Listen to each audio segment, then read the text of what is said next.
যে কোনো খেলাতেই ফিটনেস খুবই জরুরি, ক্রিকেটেও এর ব্যতিক্রম হয় না। তবে এটাও সত্য যে ফিটনেসের এই মিথকে বুড়ো আঙ্গুল দেখিয়েছেন অনেকেই। বিশ্বজুড়ে এমন অনেক ক্রিকেটারই আছেন যারা বিশাল শরীর থাকার পরও লম্বা সময় খেলে গেছেন শীর্ষ পর্যায়ের ক্রিকেটে। তাদের মধ্যেই অন্যতম একজন ডোয়াইন লেভেরক। স্লিপে একটি ক্যাচ নিয়ে তিনি চিরস্মরণীয় হয়ে গেছেন। ওই একটি ক্যাচের কারণেই তাকে এখনও মনে পড়ে। জানতে ইচ্ছে করে আসলে কোথায় ও কেমন আছেন তিনি।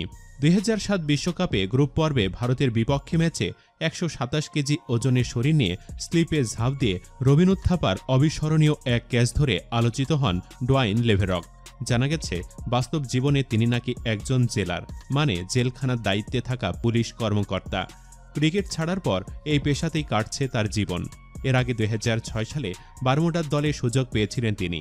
বাঁহাতি এই স্পিনার তার ক্রিকেট ক্যারিয়ারে এমন কোনো কিছুই করে যেতে পারেননি যার জন্য ক্রিকেট তাকে মনে রাখবে। তবে 2007 বিশ্বকাপে উত্থাপার স্লিপে ক্যাচটা এখনও কেউ ভুলতে পারেননি। 2007 বিশ্বকাপের পর গোটা ক্রিকেট বিশ্ব হয়তো তাকে আর দেখেনি, কিন্তু বারমুডা টিমকে ভুলে গেলেও লেভেরককে কিন্তু কেউই ভোলেননি। বিশ্বের সবথেকে মোটা ক্রিকেটার হিসাবে তার কথাই প্রথম মাথায় আসবে, যদিও তারপরেও অনেক মোটা ক্রিকেটার খেলেছেন। যারা নাম ভুলে গিয়েছেন তারাও লেভেরকের বিশাল শরীরটা মনে রেখেছেন। সেই মোটা ভদ্রলোক যেখানেই থাকুক ভালো থাকুক। সুপ্রিয় দর্শক, ডোয়াইন লেভেরককে আপনি কি কোনোদিন ভুলতে পারবেন? নাম ভুলে গেলেও তার নেওয়া ক্যাচটি ভুলতে পারবেন? হ্যাঁ বা না লিখে কমেন্টে জানিয়ে দিন মতামত। আর ভিডিওটি ভালো লাগলে লাইক ও শেয়ার করুন। সেই সাথে আমাদের চ্যানেলটি সাবস্ক্রাইব করে রাখুন। ধন্যবাদ।